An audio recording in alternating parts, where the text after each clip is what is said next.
Assalamualaikum warahmatullahi wabarakatuh. Alhamdulillahilladzi ba'atha nabiyyana Muhammadan rahmatan lil anam. Wassalatu wassalamu ala sadatil kiram wa ala alihi wa sahbihi dhawil hidayati wal ikram. Amma ba'du. Majelis hakim yang arif lagi bijaksana, hadirin wal hadirat yang berbahagia. Akhir-akhir ini semangat nasionalisme menjadi persoalan yang hangat dibicarakan. Stigma negatif anti NKRI dan anti kebinekaan terhadap sekelompok umat Islam menjadi isu yang diperdebatkan. Masing-masing pihak mendeklarasikan dirinya sebagai kelompok yang paling nasionalis, sementara kelompok lain dituduh berusaha untuk menepis. Hadirin yang berbahagia, betapa miris keadaan negara Republik Indonesia tercinta saat ini. Persatuan dan kesatuan hampir punah karena perbedaan suku, bangsa ataupun agama, membuat bangsa Indonesia tenggelam ke dalam ranah yang begitu menyedihkan.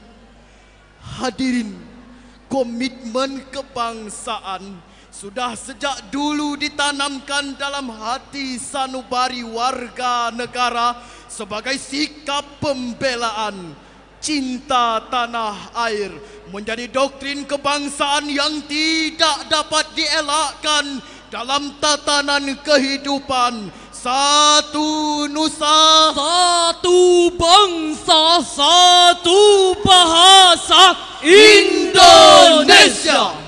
Nasionalisme hendaknya dijadikan sebagai sarana untuk menciptakan persatuan bangsa, bukan menjadi isu yang membuat kita pecah dan tidak bertenggang rasa, membuat kita terjebak di ambang bencana. Padahal Islam, hadirin, sejak 14 abad yang silam telah membangun peradaban dunia atas dasar persaudaraan dan kebersamaan sesama manusia tanpa memandang ras, suku ataupun agama.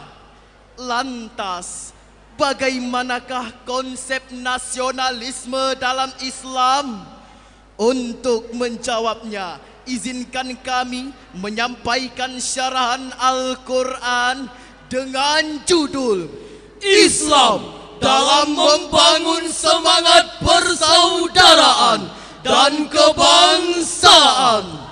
Sebagai rujukan syarahan ini, mari kita dengarkan firman Allah dalam Al-Quran surah Al-Mumtahanah ayat 8 yang berbunyi, A'udzubillahi minasyaitonirrajim.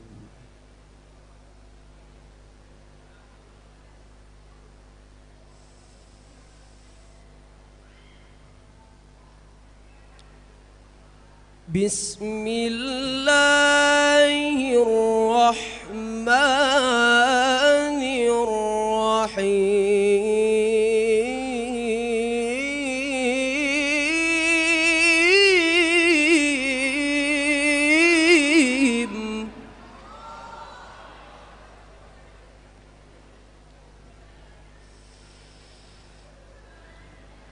La yanhaakumullahu 'anil ladzina lam yuqatilukum fid din wa la أولم يخرجوكم من دياركم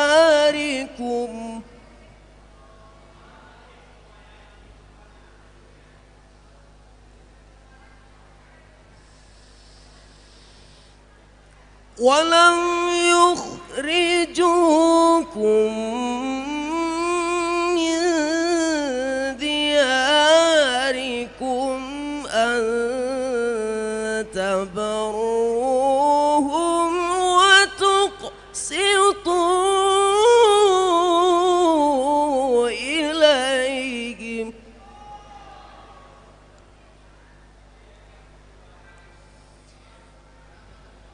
إن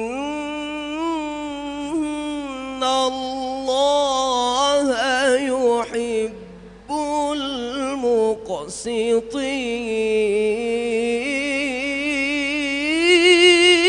المقسطين.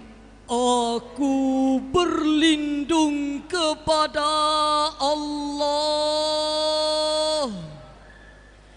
dari godaan setan yang terkutuk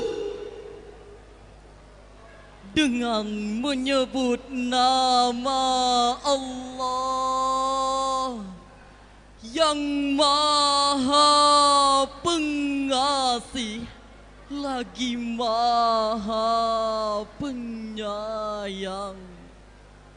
Allah tidak melarang kamu untuk berbuat baik dan berlaku adil terhadap orang-orang yang tidak memerangimu dalam urusan agama dan tidak pula mengusir kamu dari kampung halamanmu. Sesungguhnya Allah mencintai orang-orang yang berlaku adil. Majelis hakim yang arif dan bijaksana, hadirin wal hadirat yang berbahagia.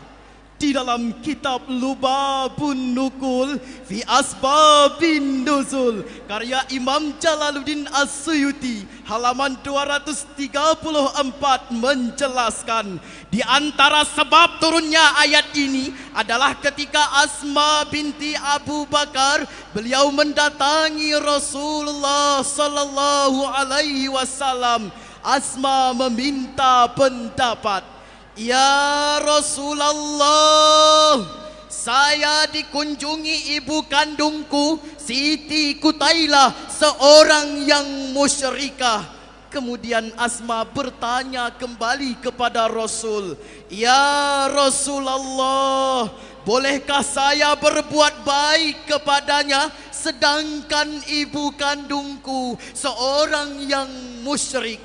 Kemudian Rasul menjawab, iya, tentu saja boleh. Maka turunlah ayat ini yang menegaskan bahwa Allah tidak melarang kamu untuk berbuat baik dan berlaku adil terhadap mereka yang tidak membuat agamamu terkucil dan tidak pula mengusir kamu dari negerimu sehingga kamu merasa terpencil. Demikian pula yang diungkapkan oleh Abu Ja'far At-Tabari di dalam tafsirnya At-Tabari, yakni pada bab 8 juz 23 halaman 321 sampai 322. Beliau menjelaskan bahwa kalimat al-tabarruhum wa tuqsitu ilaihim yang bermakna perintah kepada manusia untuk berlaku adil dan berbuat baik terhadap semua orang kafir dimanapun dan kapanpun selama mereka masih berlaku santun. Betul hadirin?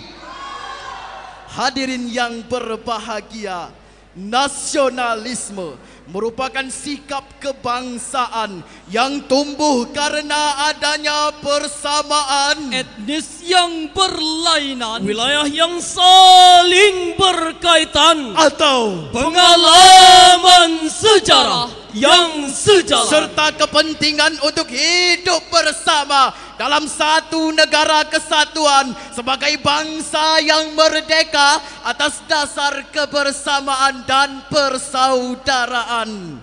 Nasionalisme hendaknya dijadikan sebagai wadah untuk meningkatkan ketahanan suatu bangsa secara bersama-sama mewujudkan masyarakat adil, makmur dan sejahtera yang terpendam dalam asa dan cita-cita.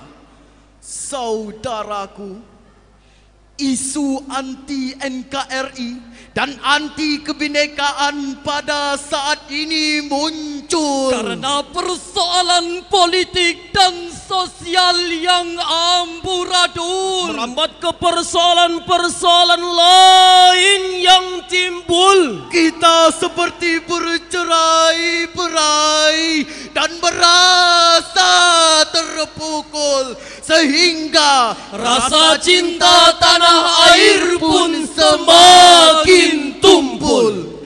Padahal sebuah ungkapan bijak menyatakan Hubbul watan minal iman. Cinta tanah air adalah sebagian dari iman. inilah hadirin yang kita jadikan sebagai acuan dalam membangun semangat persaudaraan dan kebangsaan agar menuju Indonesia yang jaya. Untuk meraih kemuliaan, mari kita dengarkan firman Allah dalam Al-Quran surah Al-Hujurat ayat 13 yang berbunyi, Ya ayyuhan nasu inna khalaqnakum min dzakarin wa untha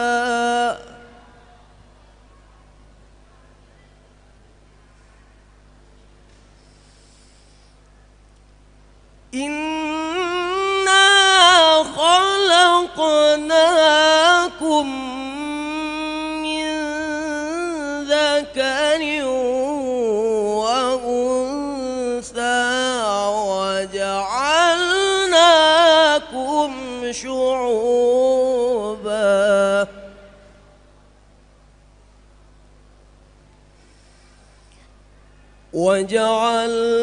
وجعلناكم شعوبا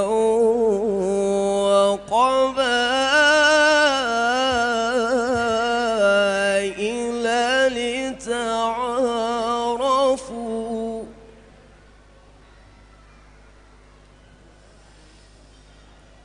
إن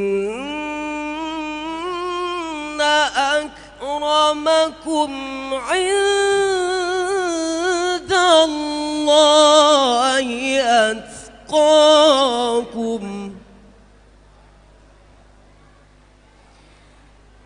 إن الله عليم خبير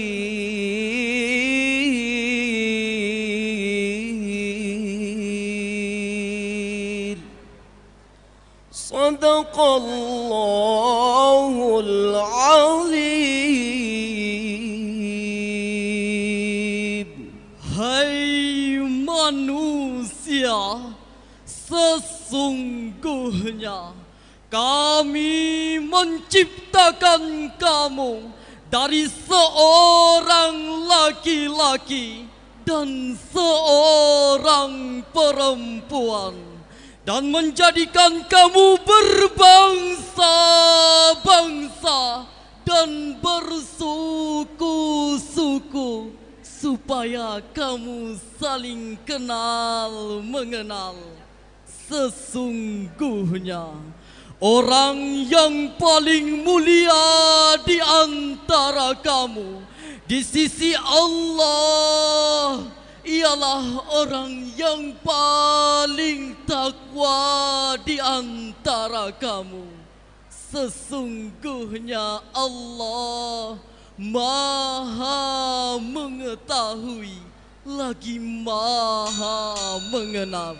Maha benar Allah dengan segala firman-Nya. Majelis hakim yang arif dan bijaksana, hadirin wal hadirat yang berbahagia, menurut Muhammad Quraisyab di dalam tafsirnya Al-Misbah halaman 617 beliau menjelaskan bahwa kata syu'uban dan qabail merujuk pada struktur sosial yang paling besar dan beragam, yaitu suku dan bangsa atau nation and tribes.